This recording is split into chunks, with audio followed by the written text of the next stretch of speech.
Ladies and gentlemen, can we please have a very warm welcome from you lot for him, because he's Daniel and he's up next.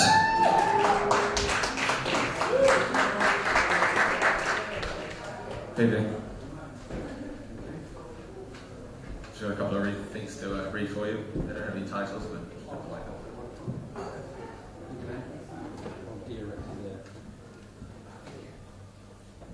What it was I sought for first, to break away from land accursed.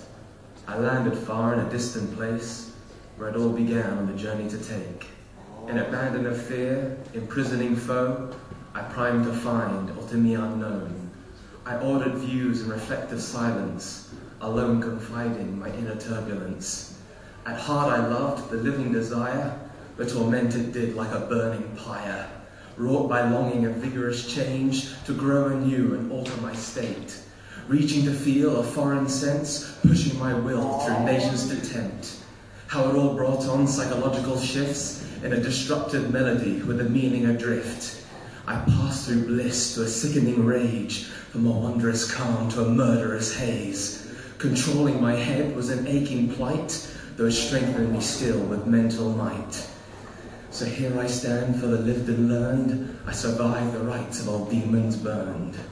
Time has told my legend and history, the future is past, but where I end is still a mystery.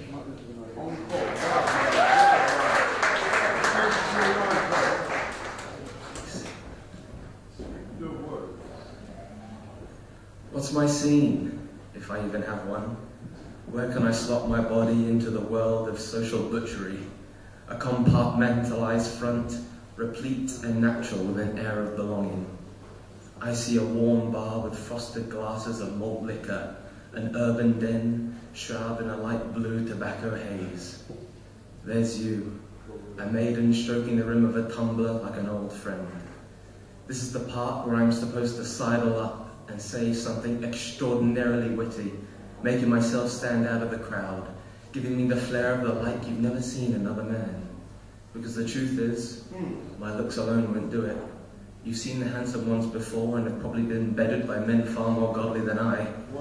And the fact that I'm a nice guy and an all-round good person is neither here nor there. Hell, I could be hung like a wild boar or just a baby seahorse. But what does it matter if my mouth can't chant the right chap to entice you into the chance that I'm the one? You fondled that glass for near an hour now, protected by your terrifying beauty, leaving you assumingly untouchable. Well, to my eyes anyway. Are you loved or in love? Are you broken and hurt and need to be cradled? Or just out to be seen and awed over? Who are you, or why can't I say anything?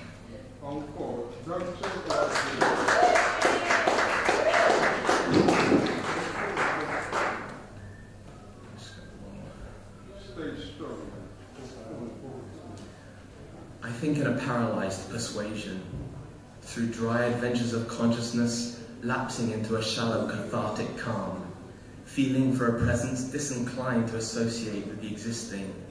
My head recoils in a lidless candor. I may fathom a thought and propose it to life in the chance that I begin to take hold again, though the exterior appears as a fake astral construct to facilitate the mind with a situation to learn in. It seems necessary to break the bonds to spare the soul, seething in silent admiration to stoke the staccato howl of my chest.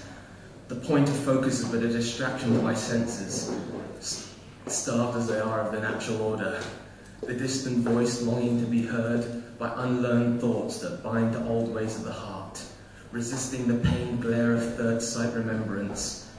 I see no ground in the thrall of desire, no affirmation of what I am in this jaded series of unchronicled moments. My urges seem useless, pointless sensory afflictions, serving only to frustrate and condemn me into depraved longing, contorted by the timely power struggle between nobility and strength born out of sin. Inner feuds of motive bearing the clarity of my regions usurp the conviction of my way, forcing me to blindly clamor into woe. A continuous outer-body burn contorts everything and baits me into the corrosive roar of faith and reason. The sky is shredded in incorruptible purity. bearing eminence to the expanse where I am to be found engorged by idealism and the flawlessness of the unseen eye's eternal view. And to witness what? The eventual plague of the numb stance in apathy? To see beyond the lineal whims of purpose and into the perverse depths of odor-loaded consciousness, where the present is but a stale fragment of all that is? Is this what I am meant to see? The abstinence of love to bear my eyes to the saturated rhythms that conceive our reality? Is this the way? To glaze through my days as a conjecture of pain, lucid with strokes and ideas, but never the real touch of life? The detached and creative, though unassuming voyeur, forever listening to the chimes of the living's loyal betrayal to the cause. The inhuman keeper of man's damned nation into its sublime fate of interchangeable infinity. This is me, all that I was born to be. My flesh was dreamt from earth and stone and carved from ice by wind and fire. I am the record of my age, the control anomaly, the emotion sage, the enlightened force in blackened shroud, the invisible glow in the thriving crowd.